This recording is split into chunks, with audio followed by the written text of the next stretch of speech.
ना कांग्रेस बोलेंगी, ना बीएसपी बोलेंगी, सब खामोश बैठे रहेंगे। और अगर कोई एहतजाज बुलंद करता है, कोई सच्चाई का बयान करता है, तो उससे कहा जाता है ये मुसलमानों के वोट काटने आया, ये बी टीम है, ये फला है। बोलो ना, तुम भी क्यों नहीं बोलते? मैं कह रहा हूं कि जो गोरखपुर में हुआ वो पाकिस्तान का झंडा नहीं था, वो एक मजहबी झंडा हम लगाते हैं। मिलाद का जुलूस निकलता, हरा झंडा रहता है, तो क्या पाकिस्तान का झंडा है? पाकिस्तान का झंडा भी नहीं जानते, मगर नफरत फैला दी गई। और दूसरा वाकया अल्ताफ का, काशगंज का वाकया आपके सामने। एक नौजवान बच्चा है, हजरत पुलिस उसको पकड़कर थाना लेकर गई और ये बहाने लेकर गई कि उसके खिलाफ, अल्ताफ के खिलाफ एक कंप्लेन दी गई कि वो किसी लड़की को लेकर भागा था। पुलिस लेकर जाती है और बाप कह रहा है कि मैंने जाकर अपने बेटे को पुलिस के हवाले किया। मैंने खुद, एक बाप कह रहा है कि मैंने अपने बेटे को ले जाकर पुलिस के हवाले किया कि कर लो आप तहकीकात। उस बाप ने अपनी जिंदगी की बहुत बड़ी गलती की जो इन जालिम पुलिस वालों पर भरोसा कर दिया। बाप लेकर गया पुलिस स्टेशन, तो बाद में मालूम हुआ बाप को कि तुम्हारा बेटा अस्पताल में, दौड़ो भागो। बाप दौड़ता हुआ गया अपने खानदान के साथ, तो मालूम हुआ बेटा मर गया। कैसे मरा? तो बोले उसने खुदकुशी कर ली पुलिस स्टेशन में। कहां पर की? तो बैतुल खला में। मैं तो गलत कहा, 2.5 फीट की नल की टूटी को उसके गले में जो हुड था उसका तागा निकालकर उस बच्चे ने अपने गले से लगाकर उसको टूटी को बनकर खुदकुशी ले ली। वाह काशगंज की पुलिस, तुमको तो बहुत बड़ा इनाम मिलना चाहिए कि 2.5 फीट की टूटी पर पानी की कोई गले का वो तागा निकालकर अपने गले से बांधकर टूटी को लगाता है, तब भी तो उसके पैर जमीन को ही लग रहे हैं। जगह नहीं है, उसके पैर जमीन को लग रहे हैं। कैसे मरता है बच्चा? मालूम हुआ, मैं कह रहा हूं काशगंज की पुलिस ने अल्ताफ को मारा, पुलिस स्टेशन में कत्ल किया। वो कातिल है तुम लोग, तुम दुश्मन हो बच्चों के, तुम दुश्मन हो। तुम्हारे पास केस आया, अरे तुम तहकीकात नहीं, तुम तो मर्डर करना जानते हो। बच्चे को ले जाकर मार दिए और तरफे तमाशा देखिए कि उस बच्चे के बाद आप सोचिए कि आप भी अपने पेट में औलाद है, मुझे भी औलाद है। वो आपका बेटा है मेरे भाई, वो आपका भाई है, वो आपका बेटा है, आपका भाई है। अगर तुम मुरादाबाद में बैठकर ये समझ रहे हो कि नहीं नहीं काशगंज में हुआ, मुझे उससे क्या करना है, अगर तुम उस बच्चे के गम को अपने सीनों में महसूस नहीं करोगे तो मुझे शक होगा तुम्हारे मुसलमान होने का। तुमको उसका दर्द महसूस करना पड़ेगा, क्योंकि रसूलुल्लाह सल्लल्लाहु अलैहि वसल्लम ने फरमाया कि मोमिन कौन है? मोमिन वो है अगर किसी के पैर के तलवे में अगर कीड़ा लगता है तो मोमिन वो है जो अपने सीने में उसकी तकलीफ को महसूस करे। हद तो ये हो गई कि उस बच्चे के बाप से सादे कागज पर अंगूठा ले लिया। और हजरत पुलिस ने, माशाअल्लाह काशगंज की पुलिस, आप यकीनन शैतान की पहली औलाद है, आप इब्लीस की पहली औलाद है। जो पुलिस वालों ने मारा, तुम शैतान की औलाद हो।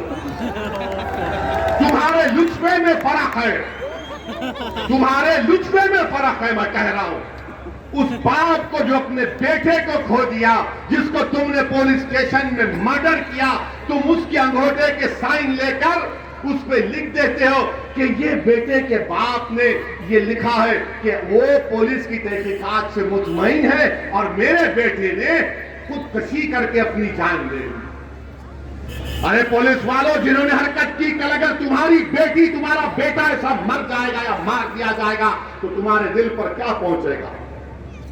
ये जुल्म हो रहा है, ये जुल्म हो रहा है। और आवाज कैसे उठती है? नहीं नहीं हमने बोल दिया, हम भी कंडेम करते हैं उसको, 2 लाख भिजा देंगे, 3 लाख भिजा देंगे। अरे सवाल ये पैदा होता है कि जब गोरखपुर के होटल में गुप्ता साहब को पुलिस ने मारा, उनकी मौत हुई, हम उसका कंडेम किए और कंडेम करते रहेंगे। मगर जब गुप्ता साहब की मौत हुई तो बाबा उत्तर प्रदेश के मुख्यमंत्री गुप्ता परिवार खानदान के पास पहुंच गए। बाबा पहुंच गए और गम का इजहार किया और जाकर कहा, उस गुप्ता साहब की बेवा से कहा कि आप फिक्र मत करिए, हमारी सरकार आपके साथ है। और मेरे ख्याल से उनको 50 लाख का चेक दिया, गवर्नमेंट की नौकरी दी, पुलिस के लोगों को सस्पेंड भी किया और उनको गिरफ्तार भी किया। और समाजवादी पार्टी के बहुत चाहने वाले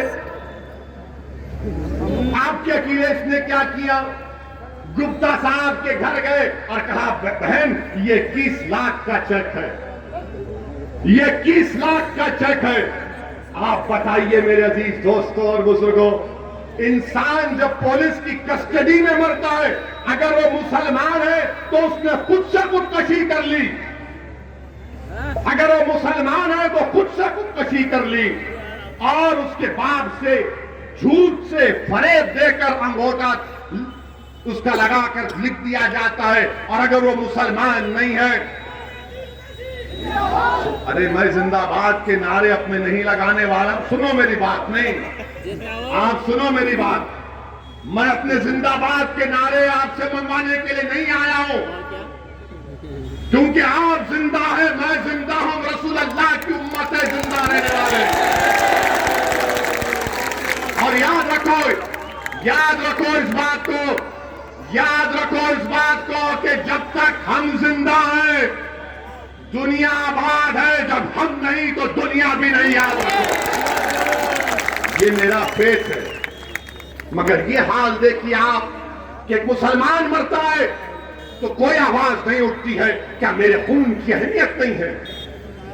क्या मेरे नौजवान की जिंदगी की कीमत नहीं है? क्या मैं कोई गंदी नाली का कीड़ा हूं कि बैतुल खला में ले जाकर मेरे बच्चे को, बेटे को मार दिया जाता है, खुड्डी के बाजू मेरे बेटे की लाश को फेंक दिया जाता है? मेरे अजीज दोस्तों और बुजुर्गों, ये इसलिए हुआ क्योंकि आपके पास उत्तर प्रदेश में कोई सियासी ताकत नहीं है।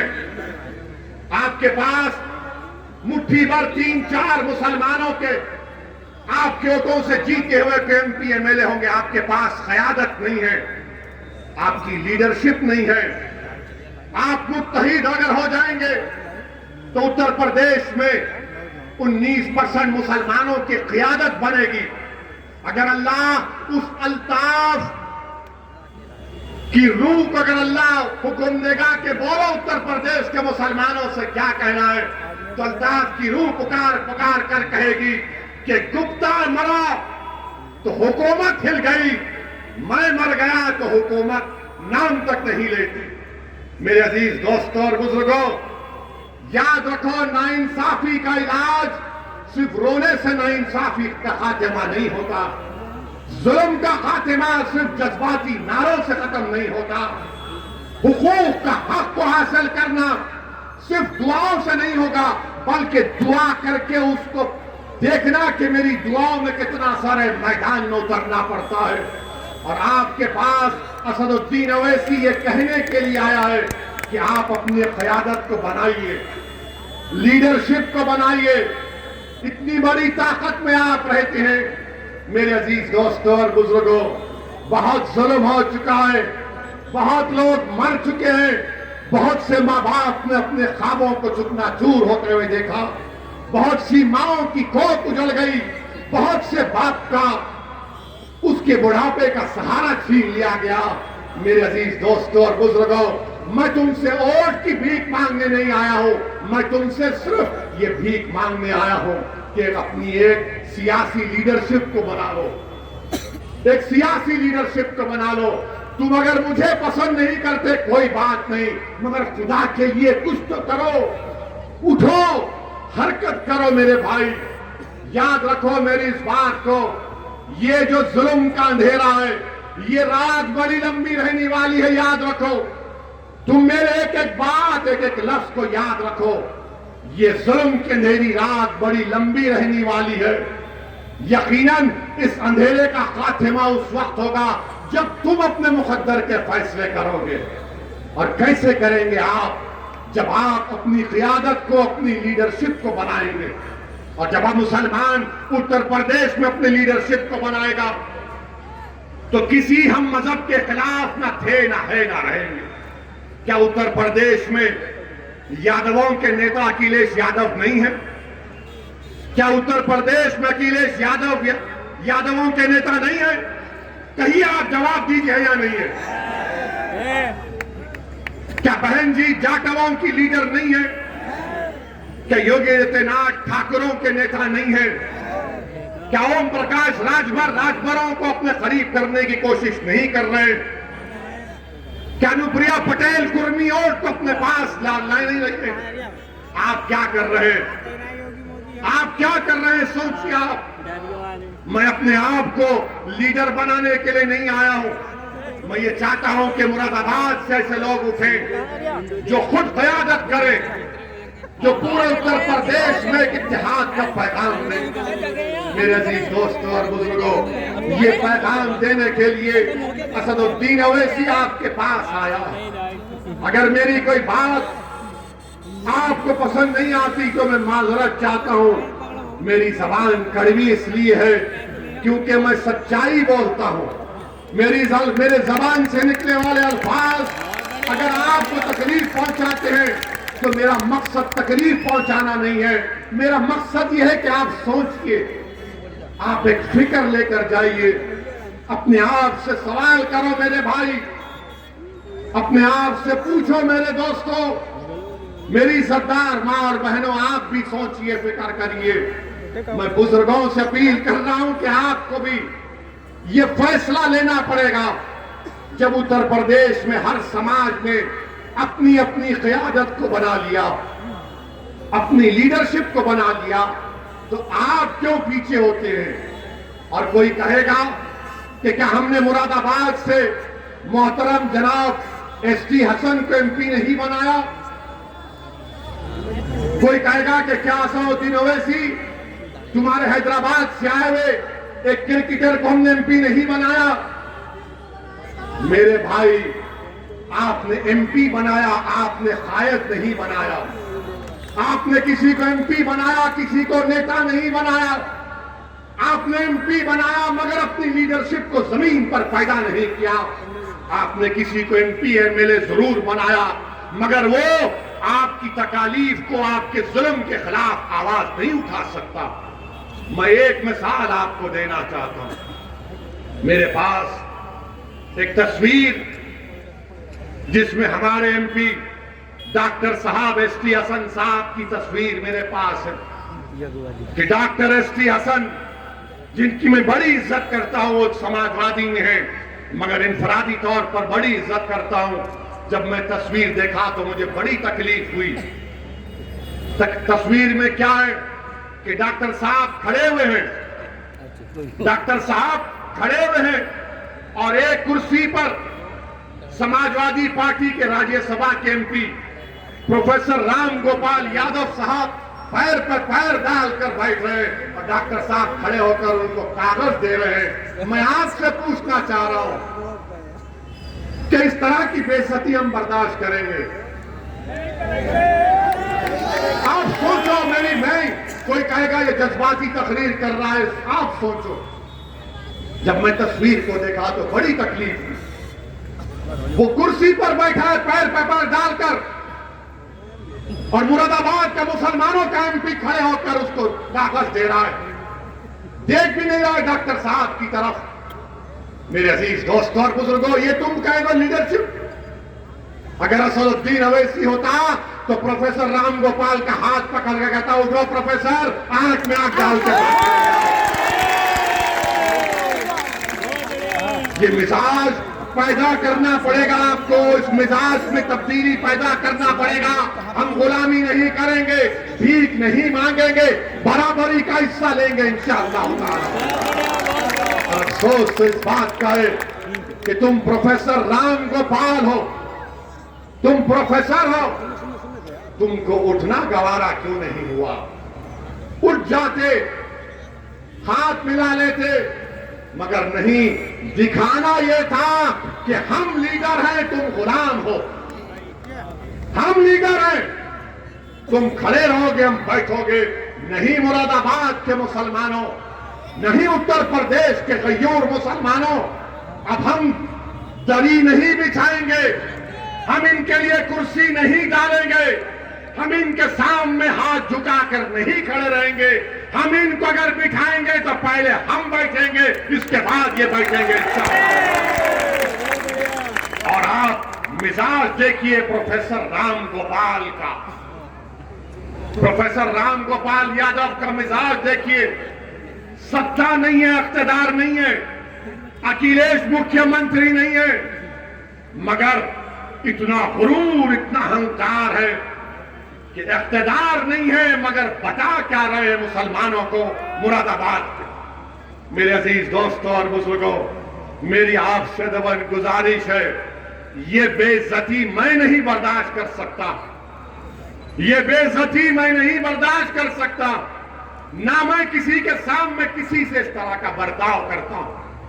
हम हैदराबाद में दारुस्सलाम में बैठते हैं, लोग आते हमसे बात करते हैं, अगर कोई देना चाहता तो खड़े हो जाते। मेरे अजीज दोस्तों और बुजुर्गों, मुरादाबाद के मेरे गयूर नौजवानों, अपनी फिक्रों में तब्दीली पैदा करो।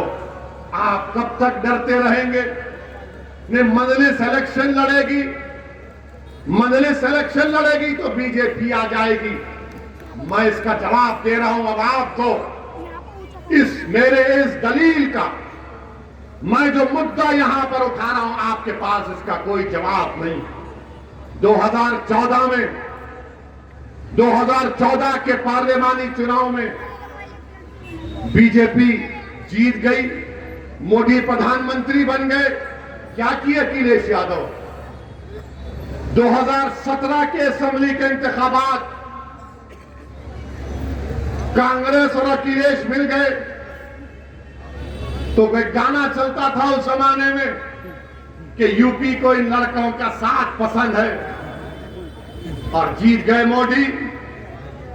19 का चुनाव आया तो बहन जी और अखिलेश मिल लिए, सिर्फ 15 सीट जीते, मां बाकी पार्लिमानी निशिस्त पर बीजेपी कामयाब हो गई। आप कब तक अपने वोट को खराब करेंगे? बीजेपी को रोकना जरूरी है, मगर क्या बीजेपी को रोकना मुसलमानों की जिम्मेदारी है? अच्छा, हैरत की बात यह है कि अगर मुसलमान ये सेकुलर पार्टी को वोट नहीं दिया तो बोलेंगे मियां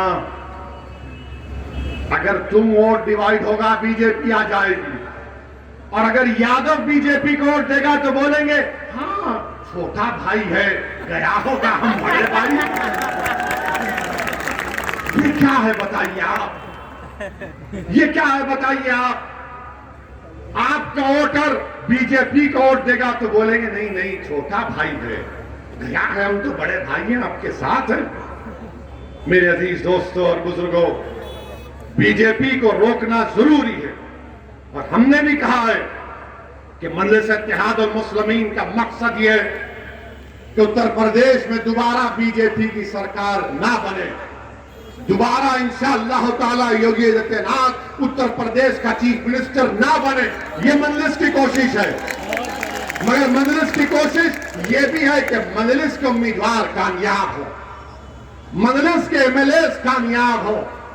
लोग बोलेंगे असदुद्दीन ओवैसी तुम्हारे अगर 10-20 इंशाअल्लाह एमएलए कामयाब हो गए तो क्या करोगे? मैं उनसे एक ही बात कहूंगा कि भारत की पार्लियामेंट में 300 बीजेपी के एमपी हैं और मजलिस के 2 एमपी हैं, और जब 2 खड़े हो जाते तो पार्लियामेंट के दोनों दीवार गिर जाते। मेरे दोस्त, तादाद काम नहीं करती फिरौन से मुकाबला करने के लिए, तादाद काम नहीं करती नमरूद से मुकाबला करने के लिए, तादाद काम नहीं किया बदर के मैदान में, तादाद ने काम नहीं किया मुवत्ता के मैदान में। क्या काम करती है इखलास और इखलास कब पैदा होगा? जब रब्ब करीम से मोहब्बत और खौफ होगा। अगर तुम तादाद को देखते रहोगे तो फिर क्या करोगे? याद रखो, अगर यही हमारी सोच रही तो आइंदा 20 साल में तुम अपने घर के दरवाजों को बंद करके बैठ जाओ। मेरे अजीज दोस्तों, बुजुर्गों, घुटन नहीं महसूस करना, सांस लो, ख्वाब देखो कि जब दूसरे बिरादरियों के लीडर हैं, नेताएं, तो मेरा क्यों नहीं हो सकता? लीडरशिप बनाओ, ख्वाब देखना शुरू करो। मैं तुमसे जो ख्वाब की बात कर रहा हूं, मुरादाबाद के मेरे गयूर नौजवानों, बुजुर्गों, मेरी जद्दार मां और बहनों, मेरा ख्वाब ये नहीं है कि तुम आसमान पर जाकर तारे तोड़कर लाओ, या चांद की मट्टी लेकर आओ, या समंदर की खाक में जाकर वहां से उसकी खाक उठाकर लाओ। मेरा ख्वाब यही है कि भारत के मुसलमानों की एक लीडरशिप हो, जिस तरह राजपूतों की है, ठाकुरों की है, दलितों की है, यादवों की है, कुर्मियों की है, राजभरों की है, अरे कुशवाहा की है, कुर्मियों की है, ब्राह्मणों की है। अगर किसी की लीडरशिप इस मुल्क में नहीं है तो मुसलमानों की कोई लीडरशिप नहीं है। मेरे अजीज दोस्तों और बुजुर्गों, यही ख्वाब को लेकर भारत के कोने कोने में फिरता हूं, यही ख्वाब को पूरा करना चाहता हूं, और उसी ख्वाब को पूरा करने के लिए मैं आपके पास आया हूं। पहले भी आया था, अब भी आया हूं, और जब तक रब्बे करीम जिंदा रखेगा मैं आता रहूंगा। मैं अपना ख्वाब, आपका ख्वाब आपको याद दिलाता रहूंगा। इस ख्वाब को पूरा करना। मैं कहीं जाने वाला नहीं हूं, जाऊंगा तो एक दिन जमीन की ग़िज़ा बनूंगा, मगर जब तक जमीन पर रहूंगा अपने हक के लिए लड़ता रहूंगा, अपने उम्मीदों को, अपने ख्वाबों को पूरा करता रहूंगा। मेरे अजीज दोस्तों और बुजुर्गों, और फिर आप देखते हैं कि यहां पर मुरादाबाद में आप देखते हैं कि जो कोई पार्टी आती वो कहती है कि हम गवर्नमेंट की यूनिवर्सिटी बनाएंगे। मोहतरम अखिलेश यादव, 5 साल तुम्हारी सरकार रही, तुमने मुरादाबाद डिवीजन में गवर्नमेंट की यूनिवर्सिटी नहीं बना पाए? एक गवर्नमेंट की यूनिवर्सिटी बना देते, नहीं बना पाए। पूरे मुरादाबाद डिवीजन में 5 जिले आते हैं, बच्चों को तालीम के लिए बरेली जाना पड़ता है, गवर्नमेंट की यूनिवर्सिटी नहीं है। और सब बोलेंगे अखिलेश को 5 साल मिले, तो अब आकर कहेंगे हमको बस नहीं थे 5 साल, और 10 साल दे दो। अरे भाई, तुमने 5 साल में नहीं किया। यहां से रोड जाती उत्तराखंड को, माशाल्लाह से रोड नहीं, खड्डे नजर आते। अगर बाबा से जाकर पूछेंगे तो बाबा बोलेंगे नाम बदल दूंगा, खड्डों की बात मत करो। यहां पर अखिलेश की सरकार थी, आपने क्या किया बुनकरों के बारे में बताओ। हमारे अंसारी भाई के पावर लूम के बारे में तुमने क्या किया बताओ। आज वो पावर लूम, उसका बरखी, उसका बिजली का बिल 1000 गुना योगी आदित्यनाथ की सरकार ने बढ़ा दिया। आज वो पावर लूम और बुनकर परेशान है। कुरैश बरादरी के लोग जिनका रिवायती कारोबार है, स्लॉटर हाउसेस को आपने नहीं खोला, लाइसेंस नहीं दी। आप बाबा की सरकार आई, पूरा बंद कर दिया। आप बताइए, आपने तो वोट दिया था ना, ये इस पर क्या हुआ? साफ पीने का पानी मुरादाबाद में नहीं मिलता, केमिकल आता है, गंदा पानी आता है। मेरे अजीज दोस्तों और बुजुर्गों, मेरी आपसे गुजारिश है कि इन तमाम चीज पर आप गौर करिए, एक अच्छा फैसला लीजिए। जमहूरियत में अवाम जो फैसला लेती है हम उसको कबूल करते हैं। लोग आपसे पूछेंगे कि ओवैसी ने हैदराबाद में क्या किया, उसके 7 एमएलए हैं, वो तो गवर्नमेंट नहीं बनाता। मेरे अजीज दोस्तों और बुजुर्गों, मैं आपसे वादा कर रहा हूं कि जब तक मैं जिंदा रहूंगा, जब तक अल्लाह मुझे जिंदा रखेगा, मैं ना कोई मंत्री बनूंगा ना कोई संतरी बनूंगा, मैं एक मर्द मुजाहिद की तरह गरीब और मजलूम अवाम के अकेले लड़ता रहूंगा। हमने हैदराबाद में क्या किया, हमारे मजलिस के मुखालिफिन पूछते क्या किया, सुनो, लंबी फहरिस्त है, सिर्फ एक बात बताता हूं। मजलिस में 7 MLA, हमने तेलंगाना में वहां के चीफ मिनिस्टर से 6.5 साल पहले मुलाकात की और उनसे कहा कि आप मुसलमानों के तालीम के मयार को बुलंद करिए, स्कूल खोलिए। आपको खुशी होगी जानकर कि तेलंगाना में, हैदराबाद में 6ठी जमात से लेकर 12वीं जमात तक गवर्नमेंट स्कूल खोलती है, जिसमें बच्चों का पढ़ाई, कपड़े, खाना, उनका तमाम का इंतजाम है। बच्चियों और बच्चों के लिए रेजिडेंशियल स्कूल हमने खोला। आपको जानकर खुशी होगी कि उस रेजिडेंशियल स्कूल में 60,000 मुसलमानों के बच्चे और बच्चियां फ्री में पढ़ती हैं। 60,000 पढ़ती हैं। हम कोई मिनिस्टर नहीं बने, खाली कितने 7 MLA हैं। हुकूमत जानती है कि 7 है, मगर इनके साथ पूरा मुसलमान है, इनकी बात को सुनना पड़ेगा। 7 MLA हमने स्कूल खुलवा दिए। अब उस स्कूल में एडमिशन के लिए एंट्रेंस का एग्जाम होता है, एंट्रेंस का एग्जाम होता है, इतनी मियारी तालीम उसमें दी जाती है।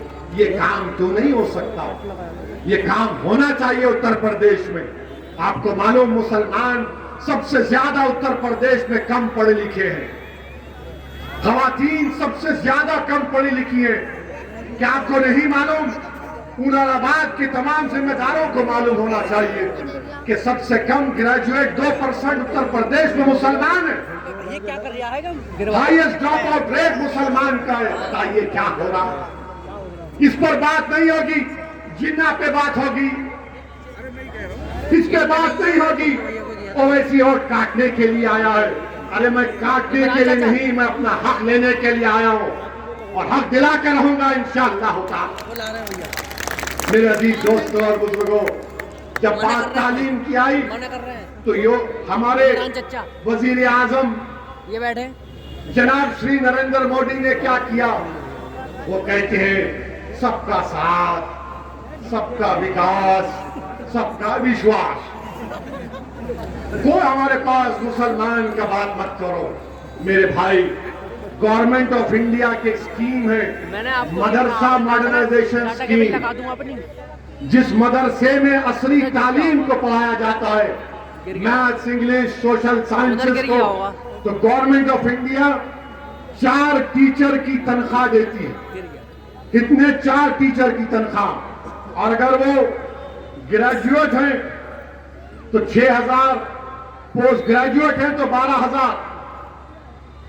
आपको जानकर तकलीफ होगी कि पिछले 5 साल से नरेंद्र मोदी की सरकार ने मदरसा मॉडर्नाइजेशन में 50,000 टीचरों को तनख्वाह नहीं दी। क्यों नहीं दी? क्योंकि उन मदरसों में मुसलमान बच्चे और बच्चियों को इंग्लिश, मैथ्स, साइंस और कंप्यूटर सिखाया जा रहा था। ये नरेंद्र मोदी की मुसलमानों से ताल्लुक से मोहब्बत और नफरत है। आप फैसला करो। 50,000 टीचरों को तनख्वाह नहीं मिली। अब कोई पूछेगा कहां से लाए तुम?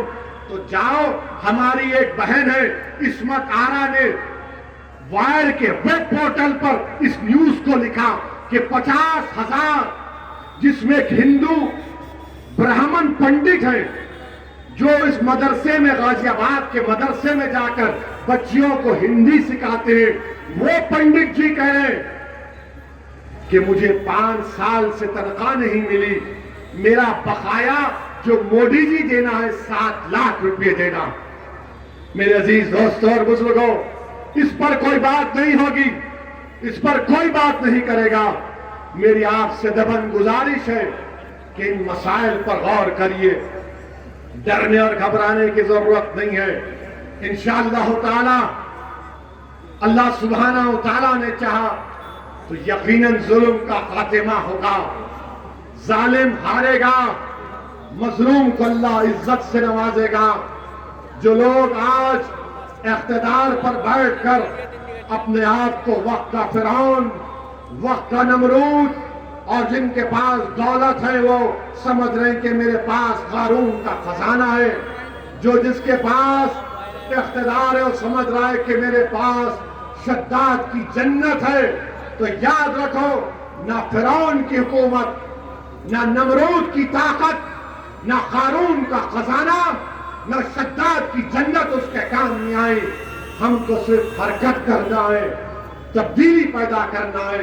मेरी आपसे गुजारिश है कि मजलिस इत्तेहाद और मुस्लिमीन का साथ दीजिए, मजलिस को कामयाब करिए और उत्तर प्रदेश में अपनी एक सियासी लीडरशिप को बनाइए। अस्सलाम वालेकुम व रहमतुल्लाहि व बरकातहू व आखिर दावाना अल्हम्दुलिल्लाहि रब्बिल आलमीन।